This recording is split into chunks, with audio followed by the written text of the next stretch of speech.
So, what do 22 different nations spanning two entire continents all have in common? Well, they're all part of a single powerful organization that helps shape politics, culture, and society all across the Middle East and North Africa. Today, we're going to break down the League of Arab States, or as it's much better known, the Arab League. So let's start with the big question. What exactly is the Arab League? You've probably heard the name thrown around, but do you know what it actually does? Or why it was even created in the first place? Let's dive right in. At its core, the Arab League is an international organization, a club of sorts, for countries across the Middle East and North Africa. You can think of it as a really important forum where all these nations can come together, express their political views, and work together on issues that affect all of them. Now, to really understand what the League is today, we have to go back to the very beginning. Let's take a look at where it came from and where it calls home. The year is 1945. The world is just starting to piece itself back together after World War II, and there's this new feeling in the air, one of cooperation and self-determination. And that's the world the Arab League was born into, created to tackle the common political, economic, and cultural challenges that the whole region was facing. And, it didn't start as this massive 22-nation powerhouse we know today. Not at all.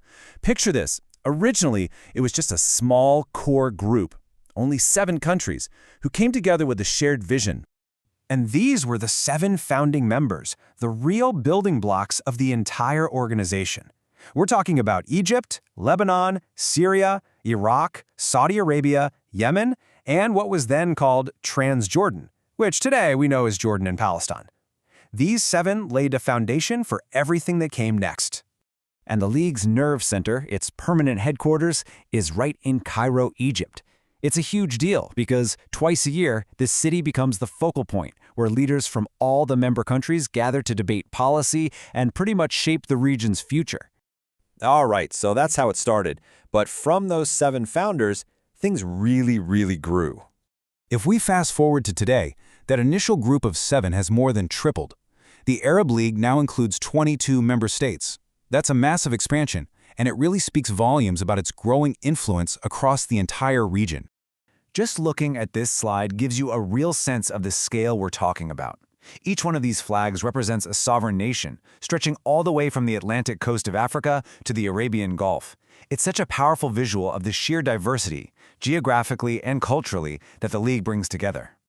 So you might be wondering, how do you keep things fair with so many different members? Well, the League's answer is a core principle of equality. Inside the Arab Council, which is their main decision-making body, it doesn't matter how big your country is or how large your population is. Every single member gets 1 vote. Period. Okay, so we know who's in the club and how it's structured. But what's the whole point? What's their core mission? What are they actually trying to do? At its heart, the League's main mission is all about strengthening the relationships between its members. The whole thing was founded on this belief that these nations are just so much more stable and influential when they work together, instead of going it alone. But here's the critical balancing act. A huge part of the League's mission is to protect each country's sovereignty. Their right to govern themselves without outside interference. So it's this constant push for unity, but never at the expense of a nation's own independence. And wow, do they cover a lot of ground. Their work touches on an incredibly broad spectrum. We're talking about coordinating on everything from public health and education to preserving priceless culture, and even collaborating on military and regional defense. It is a truly multifaceted organization. Okay, so let's zoom in on one of the League's most critical, hands-on roles, how it actually turns that big idea of unity into a reality. Promotes Arab unity. This isn't just a nice-sounding slogan, it's an action statement. But how do you actively promote unity in a region with such complex politics? Well, one of the most important ways is through conflict resolution.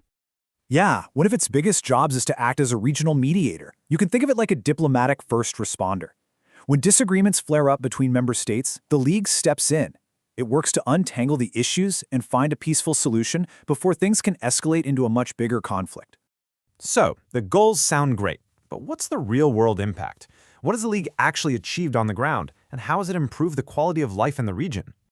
You can really break down its impact into 3 major areas: boosting education for the next generation, preserving a really rich cultural heritage for the future, and championing the fundamental rights of women and children. And this isn't just talk either. The League has put its resources behind real, concrete actions. Everything from supporting school programs that have dramatically boosted literacy, to funding the painstaking work of restoring ancient historical documents, to advocating for new protections for women and children. And check this out. This right here is a powerful testament to the League's impact. Thanks in large part to the school programs it has supported over the years, the region has achieved one of the highest literacy rates in the world. I mean, that is a massive, life-changing accomplishment. So we've seen its journey, right? From this small alliance of 7 nations back in 1945 to a major bloc of 22 nations today. Its whole story has been about promoting unity while protecting sovereignty and achieving some really amazing gains in education and culture. And that leaves us with one final big question. In a world that's changing so fast with new technology, shifting global alliances, and new regional pressures, how will the Arab League's mission of unity have to adapt to meet the challenges of tomorrow?